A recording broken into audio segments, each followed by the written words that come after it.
Okay. Any questions before we start?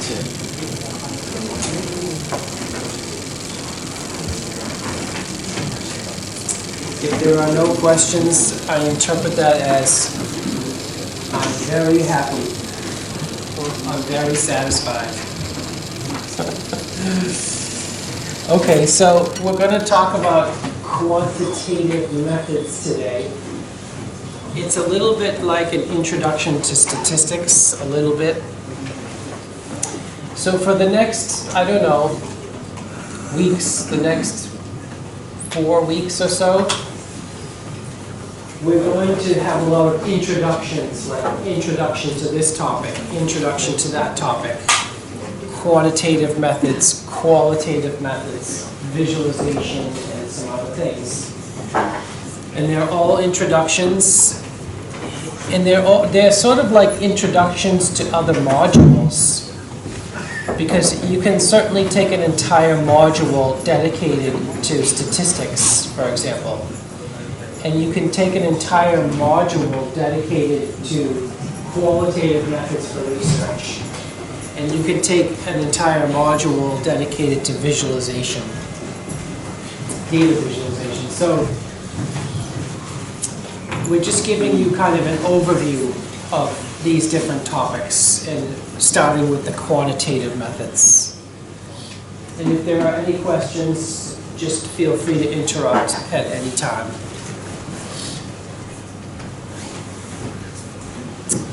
So when we're doing research, we're trying to maybe prove or confirm or refute a hypothesis.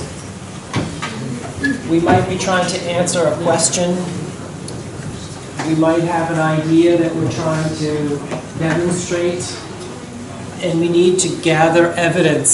So once we've done our experiment or built our software, we need some evidence. We need to collect and gather evidence that supports our hypothesis or tries to answer a question, or maybe supports an idea. And then the question is, well, what kind of evidence do we need? And today is a kind of evidence. What evidence do we need to know that we have proven or verified our hypothesis to answer our question or to solve our problem? And when we do have evidence, can we associate that evidence with some measure or level of confidence? Or is it just a random guess? So these are the things we're going to be talking about today. So most evaluations, so we're talking about, this is really in some ways about the end of the project, like when you're starting to analyze results, by the way. So you've already performed some research, and now you want to analyze the results. And usually you are making some sort of comparison, a comparison to previous work. So you're comparing your work usually some previous work. For example, did you develop a method that is faster than the previous ones? Or does it solve a problem more accurately than previous attempts? Or does it solve new problems or a wider range of problems? Or maybe it handles a larger set of input data. So there's always comparisons in all of those scenarios. And sometimes we can answer these questions theoretically, but for most projects there will be some statistical measure that supports, as evidence that supports our hypothesis. Some numbers, right? And there will be a variable or a dimension or an aspect that will vary from run to run, from experiment to experiment, depending on the environment and perhaps the parameters in an algorithm. So we need to run an experiment multiple times, usually. It's very rare to run an experiment only once. So one of the pieces of evidence that we gather is quantitative data. Quantitative data can be represented using quantities, or numerical data is another way of saying that. So today we're going to talk about using numerical data as evidence to support a hypothesis or answer a research question. Sometimes the data might be categorical, like hot, moderate, or cold, and sometimes not all the quantities are boiled down to a single number, right? We might have a tuple or a vector of numbers, right? Students' marks on a number of exams, for example. And we have all sorts of different kinds of data. We have numerical data like temperature, time, distance, salary. These are all different types of numbers. We have categorical data like operating system, eye color, or country, for example. We have ordinal data, for example, the letter grade on an exam or some sort of survey rating. And sometimes these quantities can be represented objectively, but sometimes there is a subjective aspect to those quantities. So in this example, a satisfaction rating, that's kind of subjective, isn't it? You're asking a bunch of people how satisfied they are, for example, with this module, and there's some measure of subjectivity there. It's not as objective as the temperature, for example. If I go around and measure everybody's temperature, that's going to be pretty objective. And when a measure is subjective, so for example, if we take a poll, how satisfied are you with this module, is there something we can do to try to reduce the subjectivity of that metric? So if we have a subjective metric like satisfaction rating, is there anything we can do to try to reduce the subjectivity of that measure? Anybody have any ideas?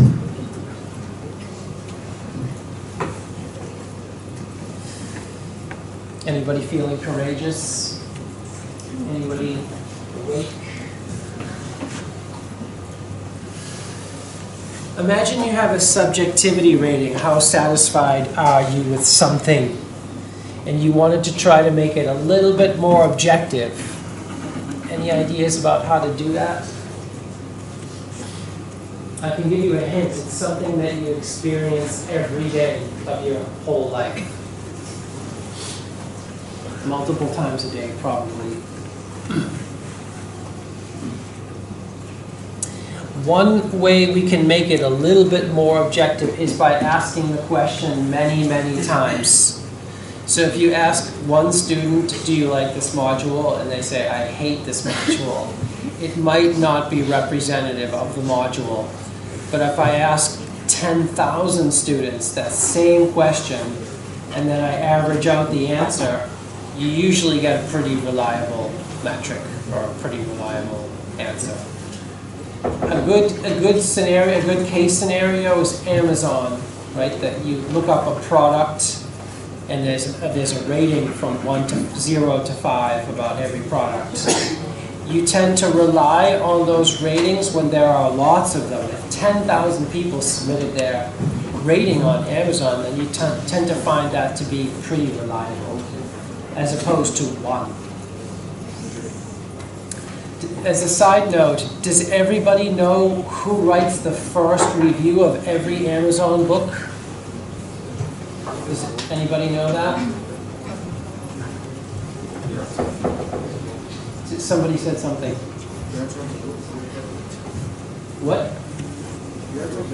The author, exactly. The first rating is always the author. Yes, exactly. It's always 5 stars, right? That was exposed, the reviewer anonymity was exposed in a bug one day. You can read that in the news. Anyways, that's just a side note. So If we gather these numbers that we just talked about, we get a data set, right? Like maybe 10,000 votes or 10,000 scores. We can calculate statistics from these data sets. Statistics are numbers that say something about a data set, and then we can draw some conclusions about the question that underpins the data. So, for example, are houses affordable in this town? Well, if we just take one house, we're not going to get a very reliable answer. But if we look at every house in a town, we can compute the median. And in this example, the median is $105,000, which is quite cheap. And then the average, by the way, the average is $498,000. So that those are two statistics we can compute. Average is not always representative. Median in this case is a little bit more representative. And if you're not familiar with those, we're going to go over those today. That's a big question, right? Can you afford a house? So ways to support conclusions with data, we have descriptive statistics using measures of average and distribution to summarize different data sets when comparing them. We have visualization, which we're going to talk about very soon. That's a way to support your conclusions as well. More evidence. And then we have inferential statistics, saying something about a population by generalizing from a sample, and then trying to describe how confident we are with that generalization. So today we're talking about descriptive statistics, by the way, for the rest of the lecture. These are future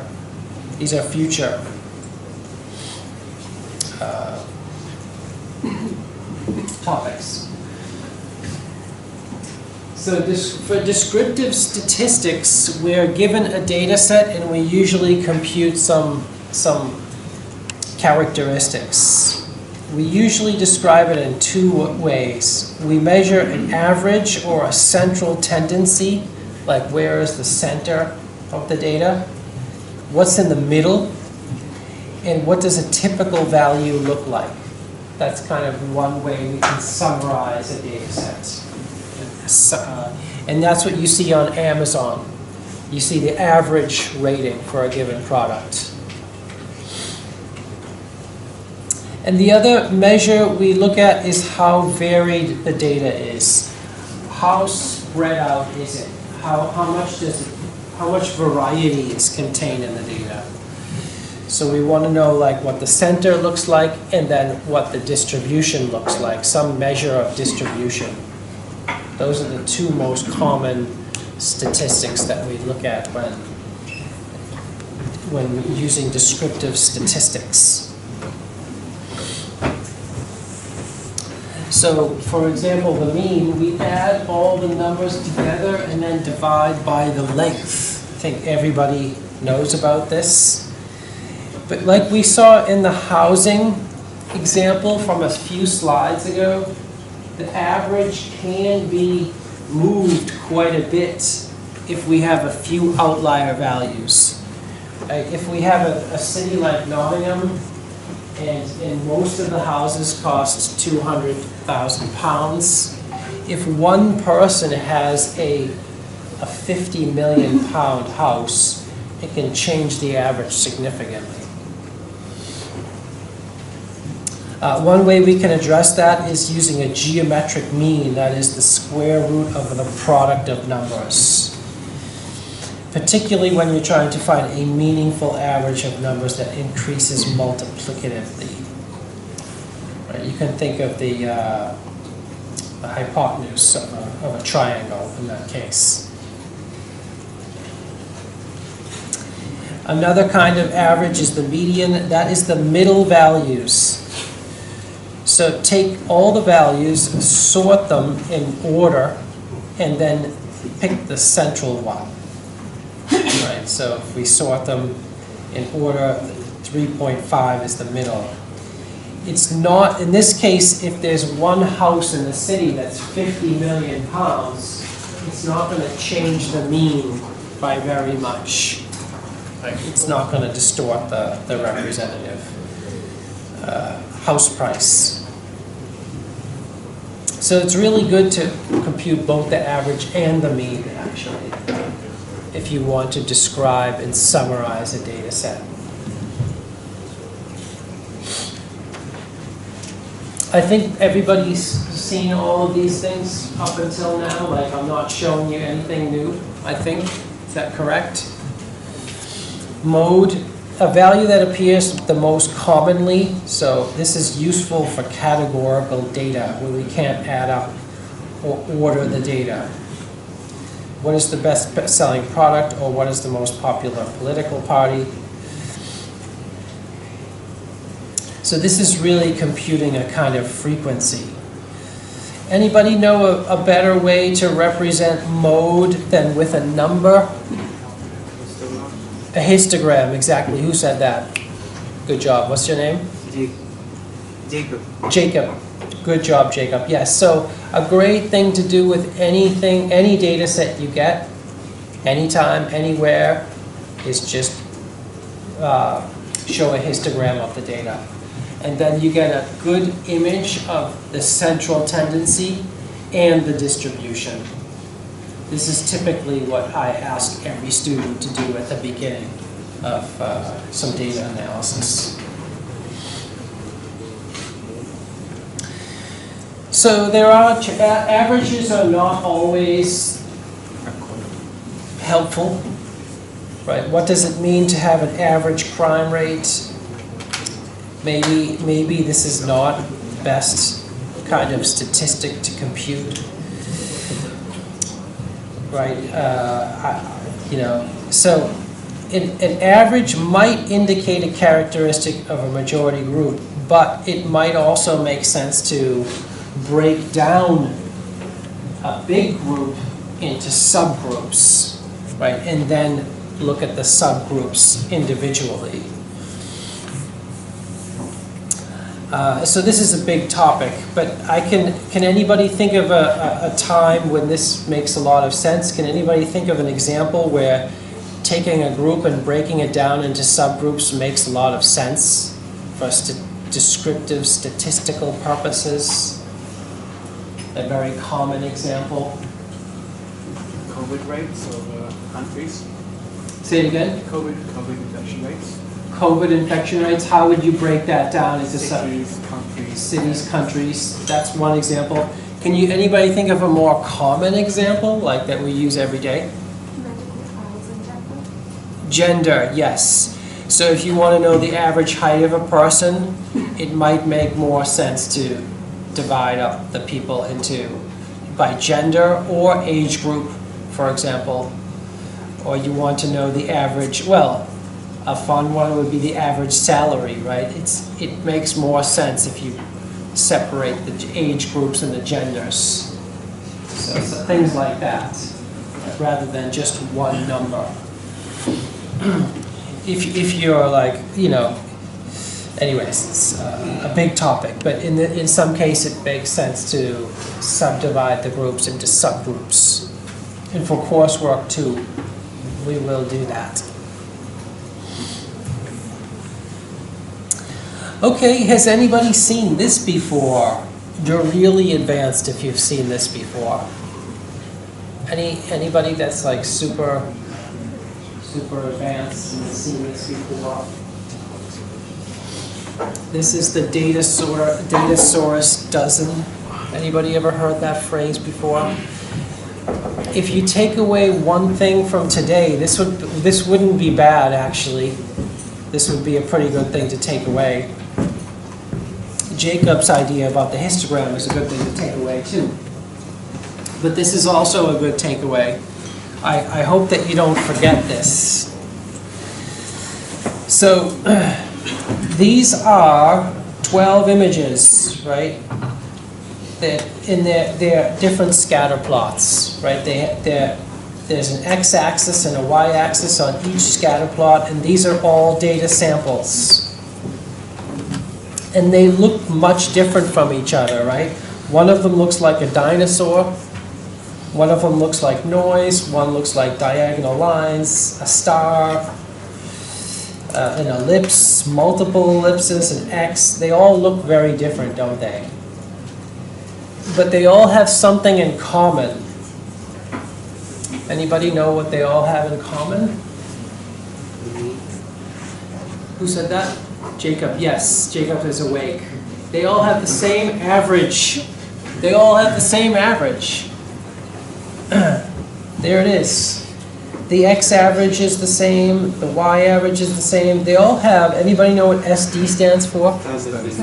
Standard deviation. They all have the same x standard deviation and the same y standard deviation, and they all have the same correlation coefficient, even though they all look very different. So that's something to keep in mind.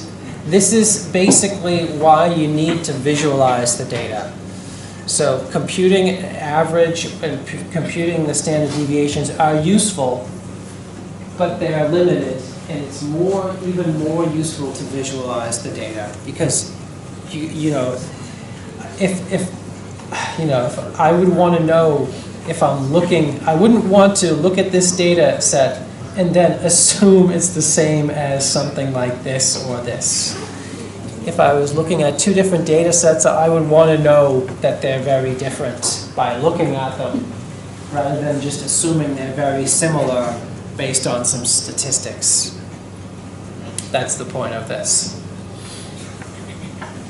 And if you're interested in this, there's links to more information. It's quite a popular research paper. You can even download the data sets. So we can measure variability. So that's the standard deviation that we just mentioned in the previous slide. So so far we've been talking about the central tendency. Now we're looking at the distribution or the variability. We have three data sets that have the same average, but they are clearly different, right? That's similar to the previous slide. This data set, and this data set all have the same average, but they have different so-called standard deviations. One's 7.9, one is 15.8, and one is 31.6. Anybody remember what the standard deviation is? The variability of the data sets from the mean. So you calculate it by finding the Euclidean distance from the mean, and then you find out the average of that, basically. You have the right idea. You find the extent to which you can, 68% of the data set is underneath in the range. That's it. So you just compute the 68th percentile of the data. Right. So it's a measure of how varied the data is. So for normally distributed data, it's around 68% of the data are within one standard deviation of the mean. So that's what it looks like for normally distributed data. Right. This is the mean right here. And then these are the first standard deviation, and then there's something called the second standard deviation, which is here. And then there's the third standard deviation.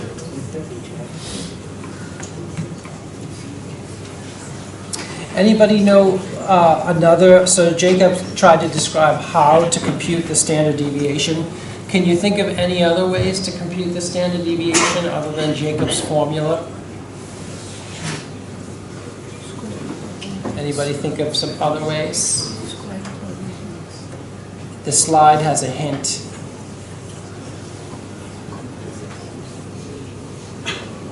There are tools for computing these numbers, right? There's things like Python, Microsoft Excel, Google Sheets, statistical packages that all compute these. So those are all tools that probably you've used at some point in your academic careers. And then there's a lot more to variability. So, for example, data might be multimodal. It might not be normally distributed, like in that previous example. There could be multiple peaks, right? There's a kind of peak here, and then there's a different peak here. So this is another case for a visualization, right? We might not want to just assume a normal distribution and then compute the standard deviation. So the data could contain multiple features or multiple dimensions or multiple aspects. It might not be just one feature or variable that is changing. Right? We might consider a data set involving animals, and we're interested in whether or not their height varies between species. That doesn't necessarily mean that the species is determined by the height of an animal. There's genetic variability within the species, and there are differences in diet, weather, illness, location, and interaction between individuals. So that's an example of a data set with multiple dimensions or aspects or factors to consider. Another example would be if we're measuring something with some subjectivity. We might be asking people to rate their opinions on some issue, and there is some variability to what people think, even within particular groups. Right, that's an example we already mentioned.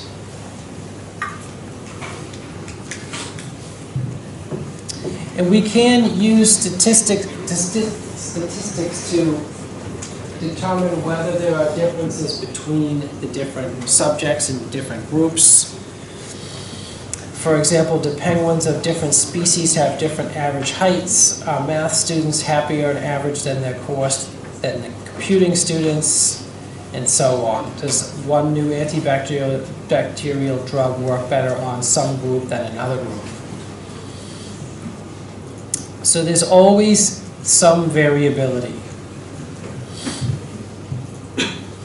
And sometimes we're using statistics to compare the variability between two groups.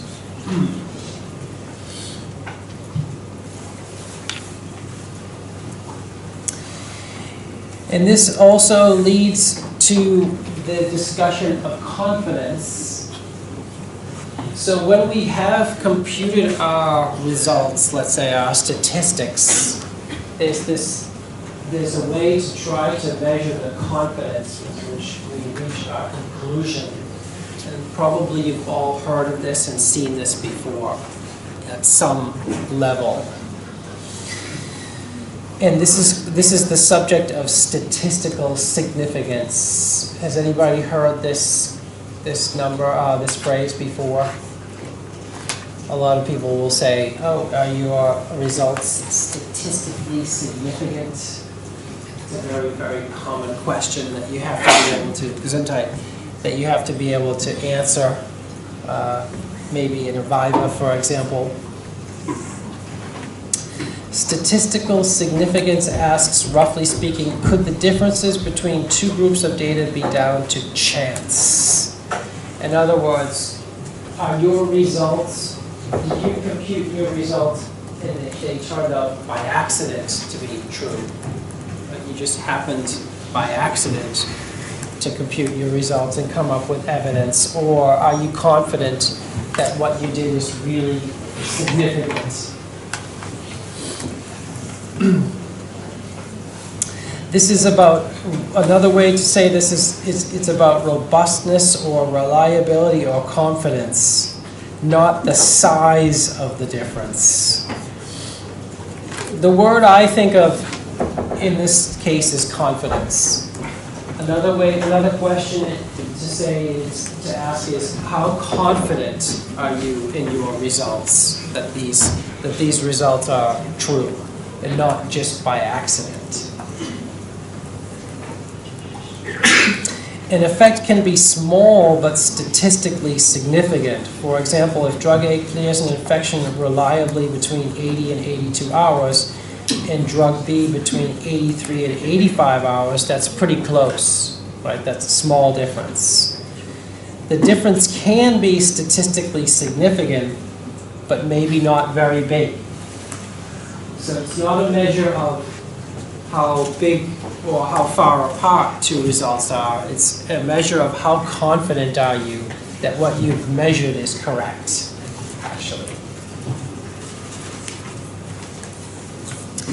In most cases, there may be some overlap between measures, so we need some statistical test to measure this robustness or the confidence that what we've measured or the conclusion we've drawn is true.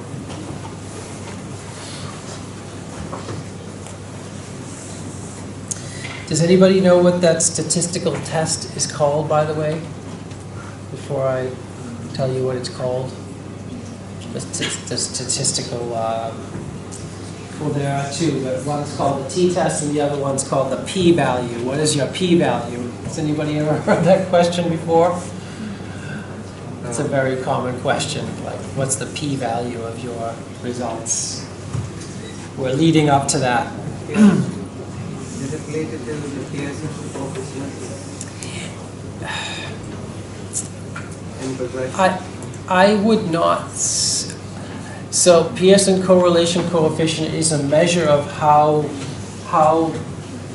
two dimensions are related. How much are they related? But it's not necessarily a measure of confidence. Yeah, that's slightly different. I'm not a statistics expert, by the way.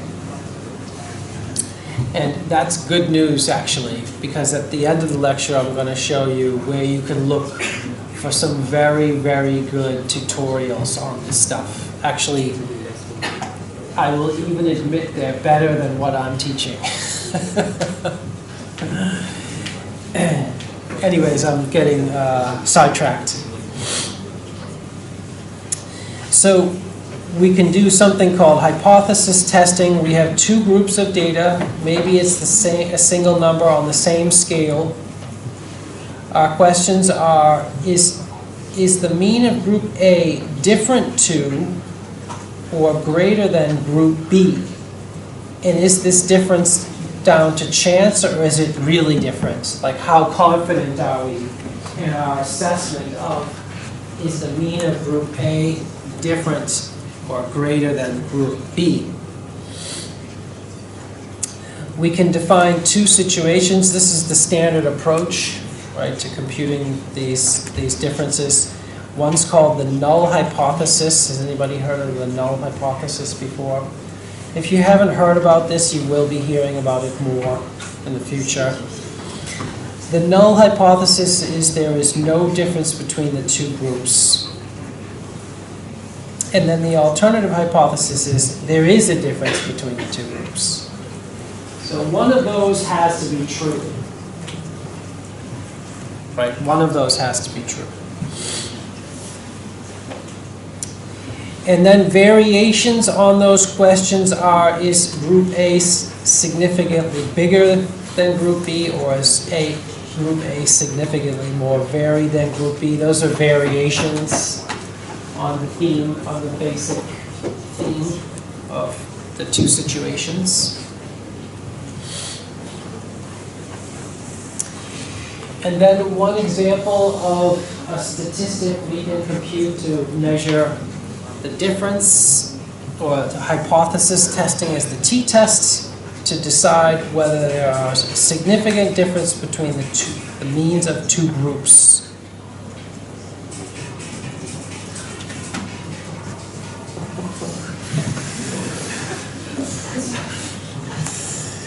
Is that YouTube or? The null hypothesis is the means of the two groups are the same. And the alternative hypothesis is that the means of the two groups are different. This is also called a two-tailed t-test. Now, if we want to do a single-tailed t-test, that is the measure of whether one is bigger than the other, so to speak, or smaller than the other. And then which kind of test you perform depends on what you're trying to show, demonstrate, or collect evidence for. Which kind of test is appropriate depends on the question. Now, this is something you'll talk about with your supervisor. You know, you would ask your supervisor, like, what evidence do I need to support my hypothesis? And your supervisor will tell you. These are just some examples. Is there a significant difference between heights of two different species of penguin? And we're not making any assumption about whether one species is taller than the other, so we do a two-tailed t-test.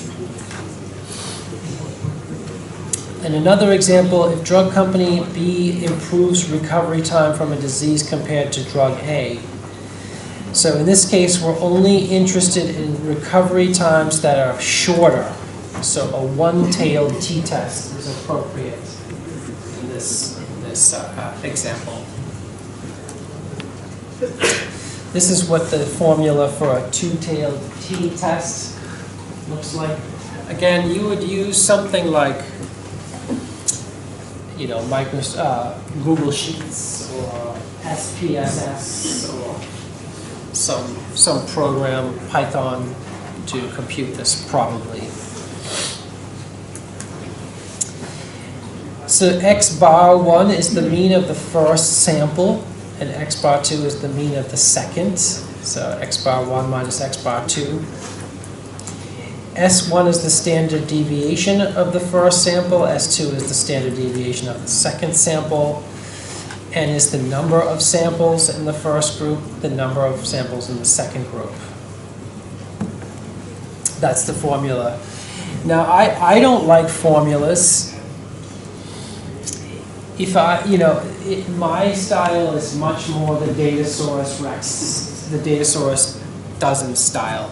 Right? I like to see what's going on. I need to see what's going on to be convinced. And if you want to see what's going on, then you can visit this URL for a better explanation of a t-test than this formula. Right? I like visual explanations. I want to see what's going on personally. We don't really have time to go into that in detail today. We're just giving you an introduction to quantitative methods. But this could be its own module. Quantitative methods could be its own module, and it is its own module. Does anybody have a degree in psychology, for example? In psychology, it's its own module or modules, right? In some other degree programs, statistics is its own module.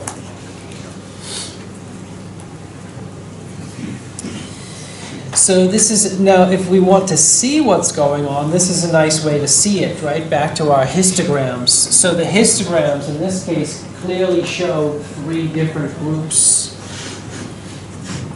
Right? This is a nice visualization that we can actually see what's going on. So if we wanted to compute the t-tests using Python, we might run something like this. This is an example from Python. If you want to run this example yourself, you can run it. You can visit this URL, right? The two-sample t-test in Python.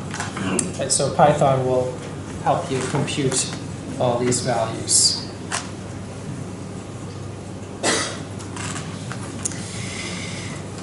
Okay, and then there are some assumptions in the standard t-test, right? That the data is normally distributed. That means it looks like a hill or a Gaussian curve. There are other tests that you can run if your data is not normally distributed. Right? They're called non-parametric tests that can be used if your data is distributed in a strange way. And they work by looking at ranks of scores rather than their values. So scores relative, the value of scores relative to one another. So p-value is the thing that everybody talks about in the human-computer interaction community. You'll hear them always talking about p-values, not only the human-computer interaction community, but mostly human-computer interaction community. And there's always lots of debates about p-values, and we won't go into any of those, but there's lots of discussion about p-values and debates about how useful it is and how valid it is, but it's a requirement, like you'll have to compute those p-values even if they're arguably not useful. We can convert the t-value from the t-test into a p-value. So instead of a raw number, it turns into a normalized percentage. That's the difference between the t-value and the p-value. So for example, if the p-value is less than 0.05, then we reject the null hypothesis. That's 5%, by the way, so that's a percentage. In other words, the value we found is with high confidence. Our measure of confidence is high. So the p-value can also depend on the sample size.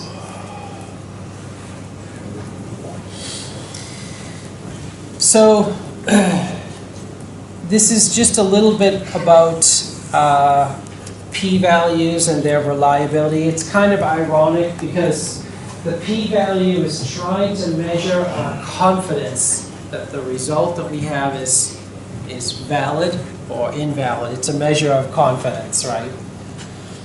But then there's another layer on top of this that's trying to measure how confident is the p-value itself. So it's like the confidence of the confidence, and not everybody is confident that the p-value is a good measure of confidence. So that's what this slide is kind of getting at. It could be very easy to do a lot of experiments and report only those where the p-value indicates significance. This is very common. Right? You perform many experiments over and over again, and then you get the result you want, with the p-value you want, and you report only that one. Very, very common. And so it's you can run an experiment 1,000 times, but you only report one of those 1,000 times to the public. This could, in some cases, this is called p-hacking or data dredging. If we try enough combinations of data, we will eventually find some spurious connections between unconnected data. So there are more statistics that we can compute, like the Bonferroni correction, that try to increase the confidence of our p-value. Yeah. And, that's just one paper, why the p-value culture is bad and confidence intervals are a better alternative. This is a big discussion. It's a big discussion. I'm not a statistics expert. For me, the only way to resolve any of this is to visualize the data. I need to see it, and then otherwise I won't be satisfied. If I can't see the data, I will not be satisfied. Personally, like if I'm your supervisor, you have to show me the data. You have to plot it in a histogram. You have to plot it on a scatter plot, and I have to see it. No statistics are going to be good enough for me. Because I know about the data source dozen. I know about this. Most people don't know about the data source dozen, including academics. So because I know about this, I need to see the data. This is just some examples of data dredging. So finding relationships by accident in some ways. right? The number of people who died by becoming tangled in their bed sheets. So this is like measuring the bed sheet tanglings and then the amount of cheese consumed, right? Per capita cheese consumed that correlates with the number of people who died by becoming tangled in their bed sheets. In other words, this is just a coincidence. It looks like there's some sort of relationship between them, but it's actually just a coincidence. And that's a kind of data dredging, if you want to call it that. And there are some other examples of data dredging. Total revenue generated by arcades versus computer science doctorates awarded in the US. Right? There is no relationship between these two.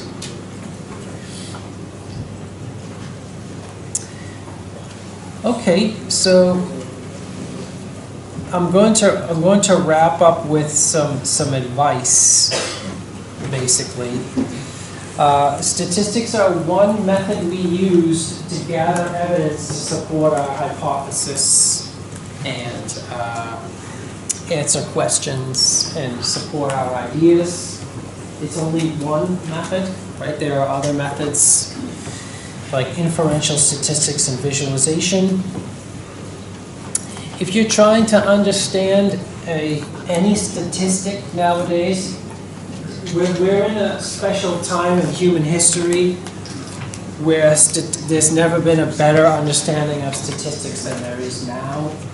So if you just go to YouTube and you look for a statistic, your favorite statistic, there are really, really outstanding tutorials on all of your favorite statistics on YouTube. And they're really, really good. Like they're much better than what we saw here today, because they're visual, like they will show you what's going on. One of the YouTube channels, this is just one of them, it's called StatQuest. So when I want to understand a statistic better, I will go to StatQuest. Not only StatQuest, but StatQuest is one of the places I will look to get a nice explanation of whatever statistic I'm interested in. So it's really, really nice. The educational content for statistics in particular on YouTube is outstanding. It's really outstanding, actually. Any questions? So if there's one thing you have to remember, it's go to StatQuest or YouTube when you're trying to understand your favorite statistic. You can even type in like computing my favorite statistic in Python or Google Sheets or name your tool and you'll get a tutorial. Okay, we'll wrap up here then.